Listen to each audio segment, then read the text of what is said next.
What up, folks? Once again, it's your boy Tim, the handsome liberal. We're going to be talking about Ron DeSantis flying 50 migrants to Martha's Vineyard. Now, Ron DeSantis, if you listen to the way he put it, he was actually doing the migrants a favor. Now, we understand that these migrants were flown from Texas, originally in Texas, and somehow ended up in Martha's Vineyard. So, obviously, it's going to be controversial because Ron DeSantis has no jurisdiction in neither Texas nor Martha's Vineyard. But I want you to hear Ron DeSantis explain his take on it. What happened was they were provided an ability to be in the most posh sanctuary jurisdiction maybe in the world. And obviously, it's sad that Martha's Vineyard people deported them the next day. Now, he says the most posh sanctuary jurisdiction. If you notice, while he was saying that, you can see his own supporters behind him literally busting up in laughter. You can clearly see that they realize what he's saying is he's being sarcastic and it's comical. But he's making it sound like by sending them to a wealthy location, there was plenty of jobs opportunities, like he was actually doing them a favor. And that's why you can see his own supporters behind him busting out in laughter. They got smirks on their face like this guy's on some bullshit. But he did what they wanted him to do. Now, the sheriff out in Texas is actually suggesting that there may be some potential criminal activity in regards to what Ron DeSantis has done to these migrants. Now, looks like he's up in the air about it, but he's certainly not for certain that what Ron DeSantis did was not criminal or that it was harmless. At this point, I'm not able to definitively say here's the statute that they broke, either federal, state, or local. But what I can tell you is it's wrong. Just from a human rights perspective, what was done to these folks is wrong. So I don't know what the purpose was other than to draw attention to this. Let's be clear. President Biden gets no accolades for their handling of the border. Sending Kamala Harris down to the border when she could not even answer some of the simplest questions on how to secure the border or what they're doing, and then to follow up by saying our border is secure. Nobody's buying that.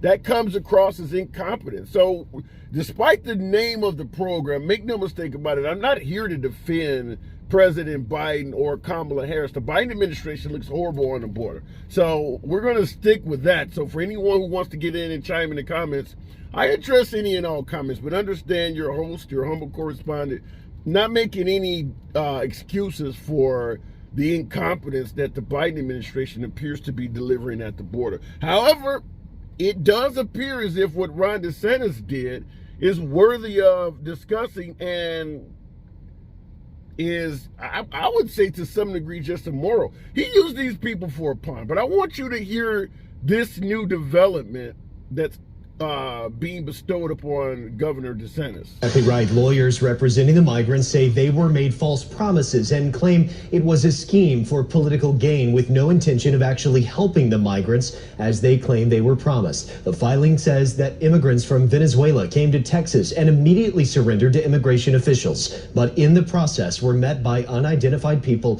who offered them McDonald's gift cards and promises of jobs, shelter, educational opportunities, and other assistance. The suit claims the migrants were put in hotels before being taken to two private aircraft and told they were going to Boston or Washington, D.C. But once aboard, minutes before landing, they say they were told their actual destination was Martha's Vineyard, but that nobody there knew they were coming. The suit also claims that the defendants provided fake brochures and other information to the migrants that they say were made to look like official documents. But upon landing, they realized what they had been promised, they say, wasn't true. This lawsuit names Governor DeSantis, the state transportation secretary and his department, as well as the state of Florida as defendants, along with the unnamed people they claim rounded up the migrants and got them onto the planes in the first place. Keith? So again, these are all the accusations that have been brought out in this lawsuit that you've been reading over here. But what is exactly in the lawsuit that they're asking for? I mean, what are they trying to achieve with the lawsuit, the lawyers? You're right. These are all claims in the lawsuit. They now want a judge to prevent these kind of migrant flights in the future, and they ask to award damages to the migrants,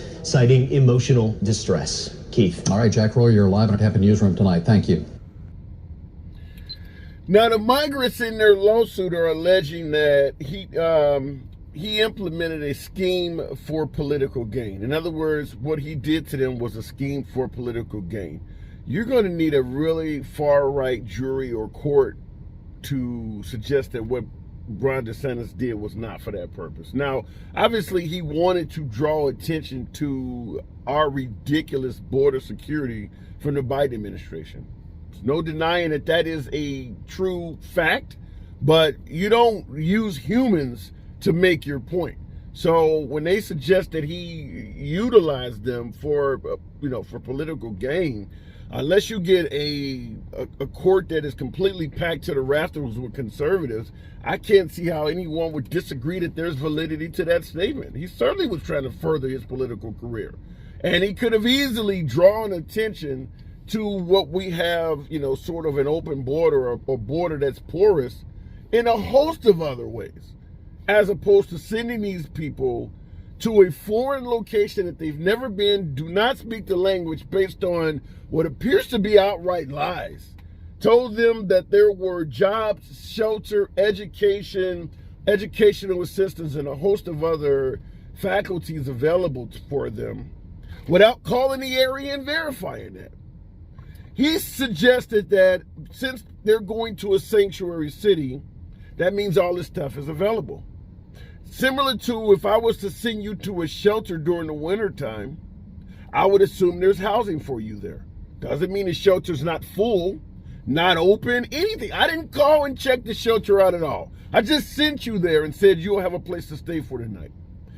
I should be responsible for at least making a phone call to let them know you're coming and verify they have beds available. Clearly, DeSantis made no phone call to the state of Massachusetts, by the way, that has a Republican governor, where he could have easily coordinated things.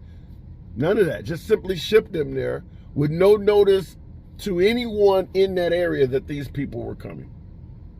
Now, it looks like they did accommodate the individuals, send them to a military base. You had some folks in the area willing to donate and help out and things like that.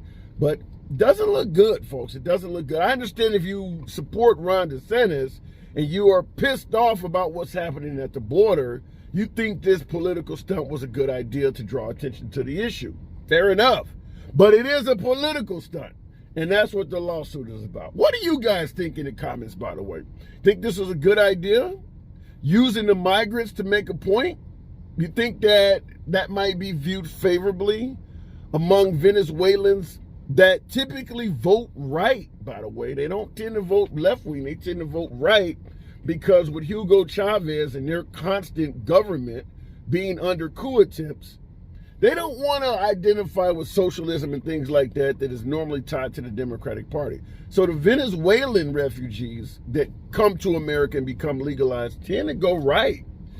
He did this to 50 individuals that were all Venezuelan. So understand it from that aspect as well. It might come back to bite him, but I want to get your comments. What do you think about what Ron DeSantis did?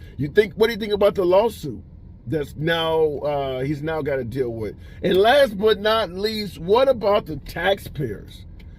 He used money from the state of Florida to fly immigrants from the state of Texas that he has no jurisdiction over to Martha's Vineyard, another area in which he has no jurisdiction. If you are a Floridian, a Florida taxpayer, why the hell would your money be used for that purpose? There are plenty of immigrants, Haitians and folks in Cubanos that are in Florida that he could have used that money to deal with. There are plenty of homeless people in Florida and folks having financial difficulties, whereas the Floridians that are having taxes taken out of their check could have been for Florida. You like America first? What about Florida first from the governor of Florida? Why would he use his money to deal with something that's coming out of Texas? Let me know in the comments. I'll catch you guys later. Feel free to subscribe to the program as usual. It's always a pleasure having you guys here. You could be anywhere you want on social media, and I'm always happy to have you here. It's your boy Tim, the Handsome Liberal. Catch you on the next one.